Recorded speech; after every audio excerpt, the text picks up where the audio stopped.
So Kevin Harvick, SpeedFreaks turns 25 in June. Yeah.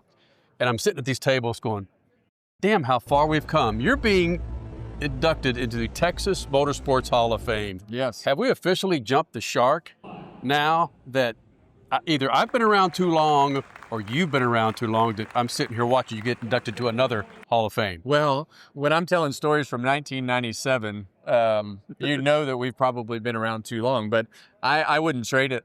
I've been fortunate to be able to go through all the different aspects of this sport, whether it be mechanic, driver, team owner, broadcaster.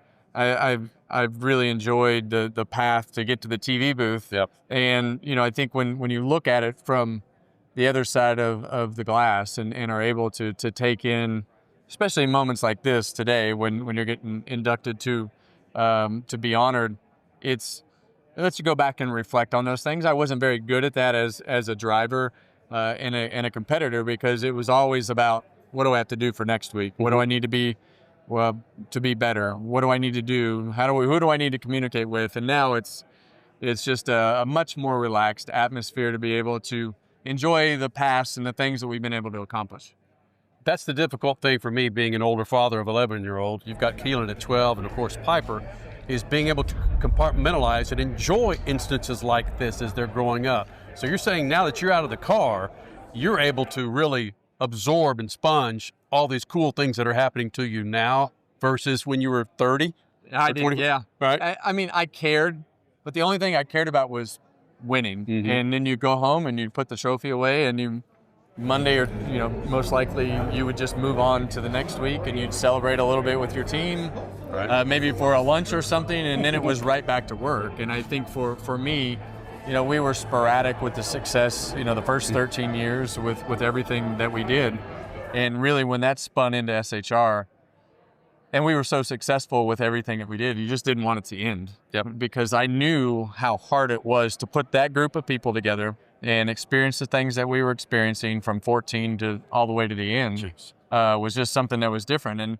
And really, after I got done as well, you appreciate the both sections of your career, whether it be at SHR or at RCR, because I learned everything that I wanted to learn at RCR. Richard was so helpful in teaching you about the sport. He was helpful with just having that grit and determination. We were mm-hmm. fortunate to win, a fair amount of races together as well. But I think having those different experiences allowed you to really enjoy the success at the end with Stewart Haas and everything we were able to accomplish. At Texas Motor Speedway, there are some definite highs and lows. Of course, the story with you, Ron Hornaday, and Kyle Busch lives in infamy. I was here for that. Oh, yeah. Caution's out, caution's out. Caution is going to come out. Both drivers trying to get by. Looked like the 17 of Timothy Peters. They slid up the racetrack, and now Kyle Busch not happy at all. It's all good, dude. And Kyle Busch is going to turn the 33 to the wall. Our championship contender Hornaday in the wall. Well, Kyle Busch should be parked for this race and maybe the rest of the season. How long did it take for those edges to come off of that, and the hate that was in your brain with what happened between Hornaday and Busch at the time? How long did it take to really take some of that edge off?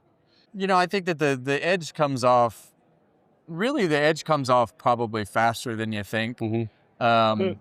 It's just, when does it fire up again? Yeah.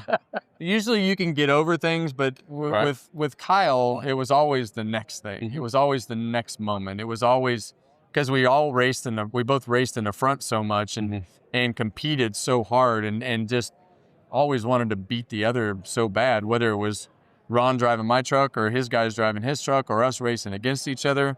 There was an 7, 8, 10-year period there where it was just you were head to head a lot. Oh, it was fun to cover. Trust me. You were head to head a lot, but that's what drove both companies. That's what drove both personalities. That's what drove both of us to be better. But that one, Hornaday probably held on to that one longer than I did. Probably might still hold on to some of that. But that's what great competition is all about. Tony Stewart offered up Dale Earnhardt Jr. a ride in this Top Fuel rail. Would Kevin Harvick ever hop in a 12,000 horsepower dragster? Only if he just absolutely held me hostage. I don't really like being out of my comfort zone at this point in my life, I like to do the things that I like to do and go to the places that I like to go. I don't like to learn new things, so probably not.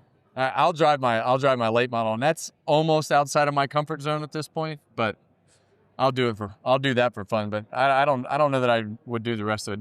The problem with Tony is he's got a good coach. Yeah.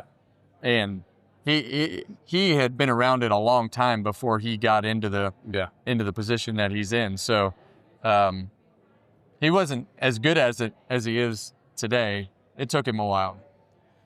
We are credited with convincing him to cut the umbilical cord for Dominic, and Leah thanked us for that. To this day, he still says he didn't enjoy it. Come on, he's got a soft spot in it. It's not that he didn't enjoy it.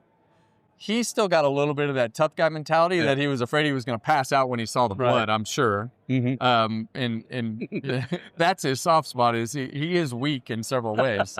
So I'm glad that he experienced that. I'm glad that he's getting able to experience all the things that he's getting to be able to experience with Dominic.